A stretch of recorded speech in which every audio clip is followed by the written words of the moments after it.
বাংলা বলছি চ্যানেলটি সাবস্ক্রাইব করুন এবং সমস্ত অনুষ্ঠানের আপডেট পেতে বেল আইকনটি অন করুন।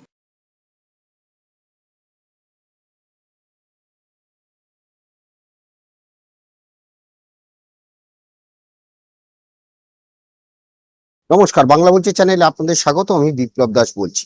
বৃহস্পতিবার মুখ্যমন্ত্রী মমতা বন্দ্যোপাধ্যায়ের সঙ্গে জুনিয়র ডাক্তারদের বৈঠক মাঝে হলো না শুধুমাত্র একটি বিষয়, সেটি হচ্ছে লাইভ স্ট্রিমিং, অর্থাৎ সরাসরি সম্প্রচার। এই বৈঠকে সরাসরি সম্প্রচার চেয়েছিলেন জুনিয়র ডাক্তাররা, কিন্তু সরকার তাতে রাজি নয়। আর এই লাইভ স্ট্রিমিং এর জন্যেই কিন্তু এই বৈঠক হলো না।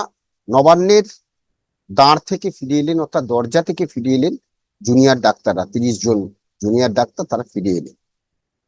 তারপরে মুখ্যমন্ত্রী প্রেস কনফারেন্স করেছেন।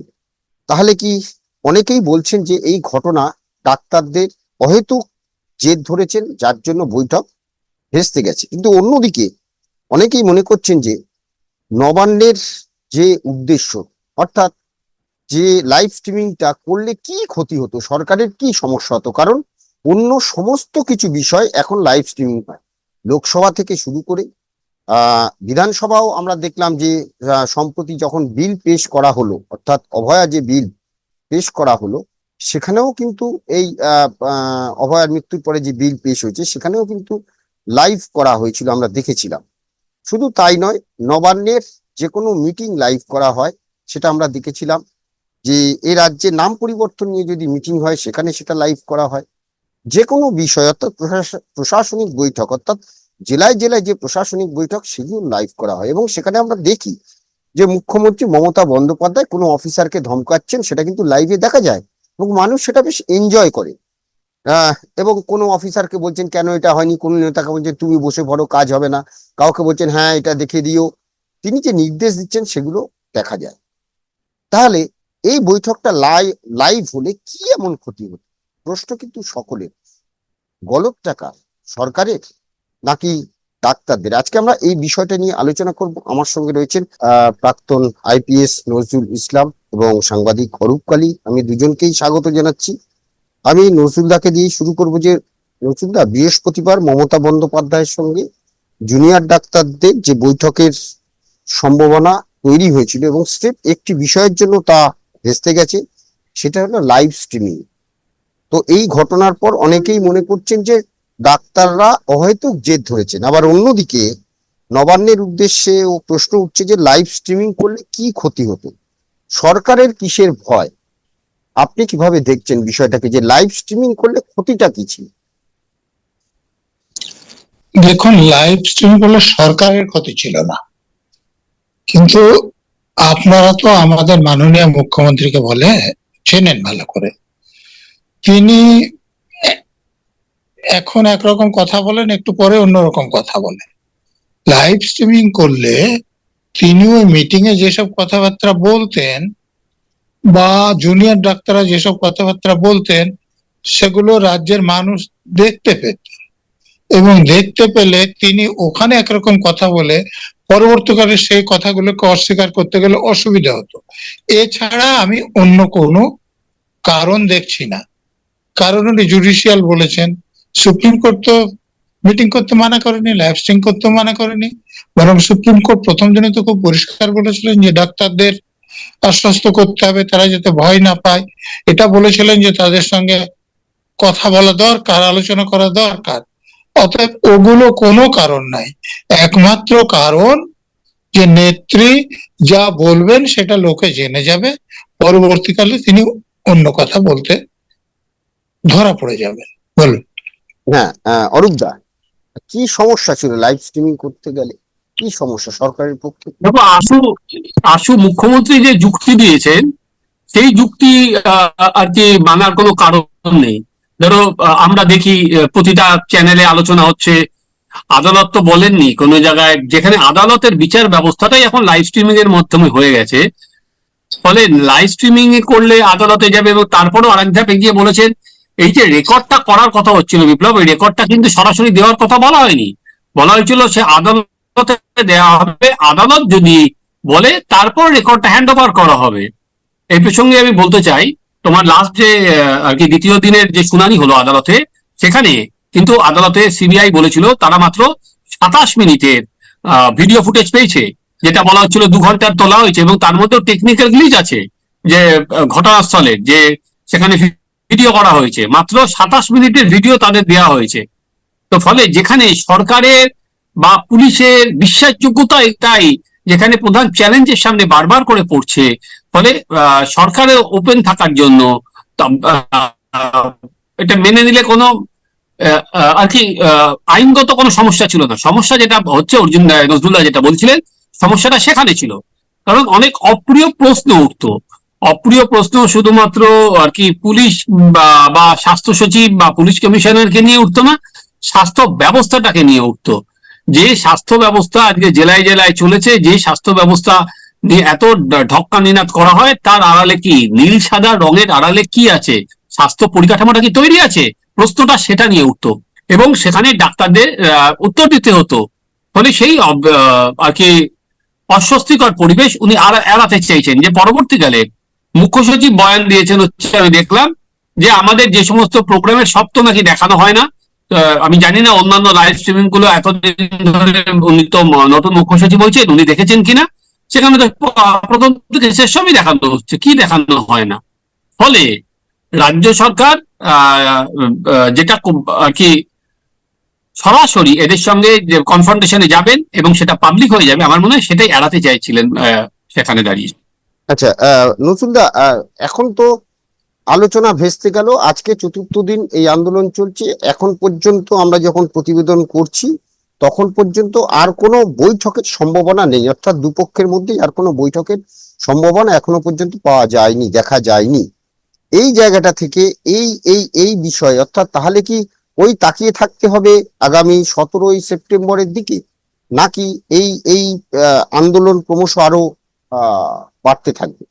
এবং আরেকটা বিষয়, কিছুক্ষণ আগে আমরা এই প্রতিবেদন করার আগে একটি ঘোষণা হয়েছে, সেটা হচ্ছে যে বলা হয়েছে যে এখনো পর্যন্ত এই আন্দোলনের ফলে চিকিৎসা না পেয়ে 29 জন মানুষের মৃত্যু হয়েছে এবং তাদেরকে প্রত্যেককে 2 লক্ষ টাকা করে সরকার আর্থিক ক্ষতিপূরণ দেবে।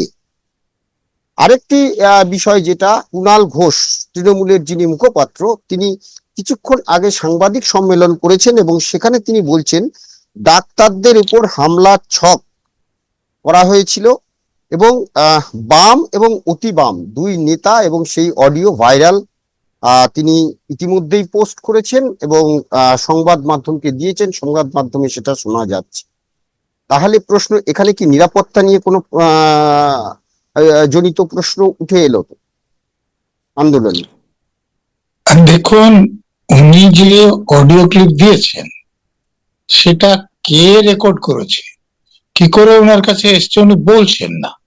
অতএব এর পিছনে কোনো রহস্য আছে। যে অডিও ক্লিপটা যে যারা দাবি করছেন যে অন্য লোকেরা কথা বলেছে তারাই তৈরি করেছেন কিনা সে ব্যাপারে তো কোনো নিশ্চয়তা নেই।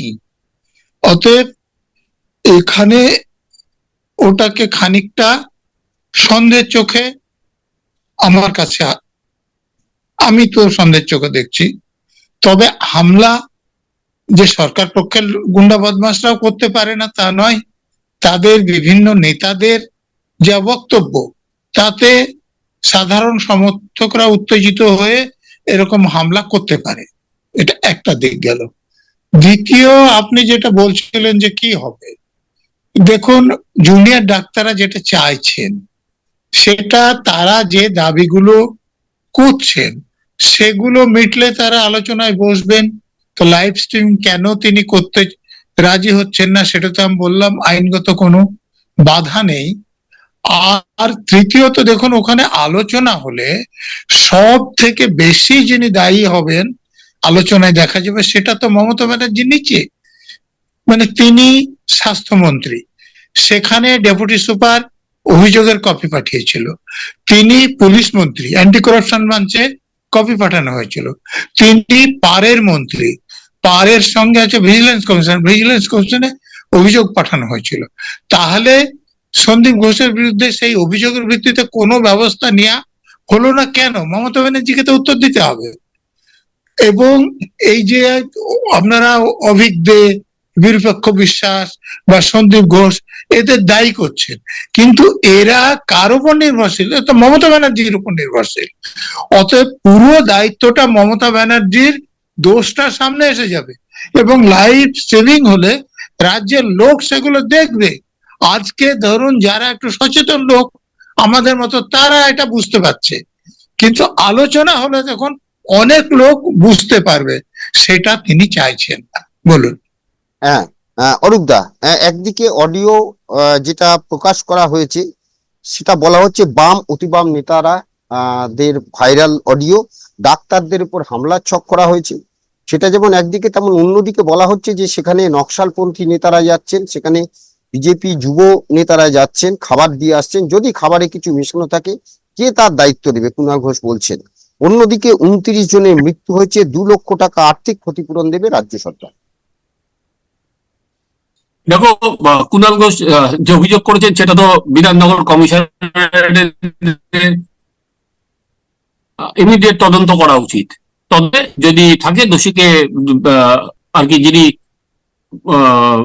অডিও যাদের কথোপকথন আমরা শুনলাম তাদের গ্রেপ্তার করা উচিত। ফলে এখানে না দিয়ে এটা শুধুমাত্র প্রচার মাধ্যমে নিয়ে এসে একটা ন্যারেটিভ তৈরি করে তো লাভ নেই। তাহলে গ্রেপ্তার করুক, সোজা হিসেব। একইভাবে আমরা দেখেছিলাম যখন 14 তারিখ আরজি করে হামলা হলো, তখন কিন্তু হামলার পর বলা হলো যে হামলাটা করেছে হচ্ছে বিজেপি আর সিপিএম মিলে, রামবাগ মিলে। কিন্তু পরবর্তীকালে যারা গ্রেপ্তার হলো, কলকাতা পুলিশ যারা গ্রেপ্তার করলো, তাদের কিন্তু রাজনৈতিক পরিচয় আজ পর্যন্ত আমরা জানতে পারিনি। এখন কিন্তু আর তৃণমূল কংগ্রেস বলে না যে সেটা রামবাম মিলে করা হয়েছিল, বরঞ্চ অনেক তৃণমূলের বিভিন্ন জায়গায় নেতা কর্মীদের, বিশেষ করে কর্মীদের অ্যারেস্ট করা হয়েছিল বলে সেটা সংবাদ মাধ্যমে প্রকাশিতও হয়েছে। তো এখানে দাঁড়িয়ে তাদের অ্যারেস্ট করা হোক, এর মাধ্যমে যদি থাকে, এটা তো পুলিশের কাজ। পুলিশ তাহলে স্যার অ্যারেস্ট করছে না কেন? যদি সেটাই হয়, দেখো তৃণমূল কংগ্রেস তাদের হাতে সরকার, তো কুণাল ঘোষ পোস্ট ওখানে না করে কুণাল ঘোষের তো উচিত ছিল প্রচার মাধ্যমে না গিয়ে পুলিশের কাছে এটা হ্যান্ড ওভার করা, বিধাননগর কমিশনারের কাছে গিয়ে হ্যান্ড ওভার করা। উনি তো বিধাননগর কমিশনারের চেনেন, কারণ উনি তো ওই বিধাননগর কমিশনারের থেকে অ্যারেস্ট করা হয়েছিল। ফলে কোথায় যেতে হয় না যেতে হয় উনি তো ওই ঘর তো চেনেন, কোথায় গিয়ে ওনার তো এটা অপরিচিত জায়গা নয়, তো উনি তো ওখানে যেতেই পারেন। ফলে অসুবিধা কোথায়? এবার দ্বিতীয় যে প্রসঙ্গে আসো, সেটা হচ্ছে অলরেডি তারা রাষ্ট্রপতিকে চিঠি দিয়েছে, উপরাষ্ট্রপতিকে চিঠি দিয়েছে, প্রধানমন্ত্রীকে চিঠি দিয়েছে এবং স্বাস্থ্যমন্ত্রীকে চিঠি দিয়েছে। ফলে এই সরকারের ওপর জুনিয়র ডাক্তাররা, এটা এক প্রকার তুমি যদি বলতে পারো অনাস্থায় প্রকাশ, সেখানে দাঁড়িয়ে তারা এবার রাষ্ট্রপতির কাছে দরবার করছে।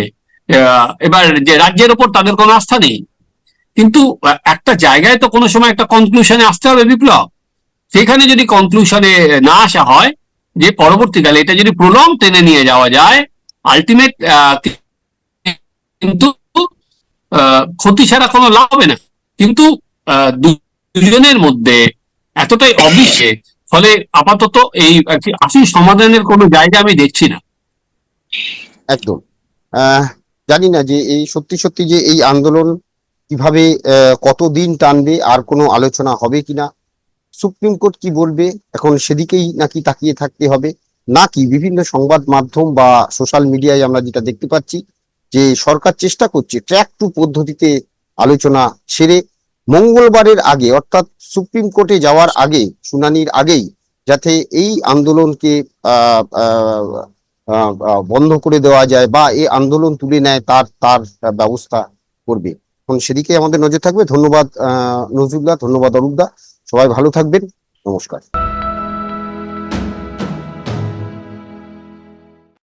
বাংলা বলছি চ্যানেলটি সাবস্ক্রাইব করুন এবং সমস্ত অনুষ্ঠানের আপডেট পেতে বেল আইকনটি অন করুন।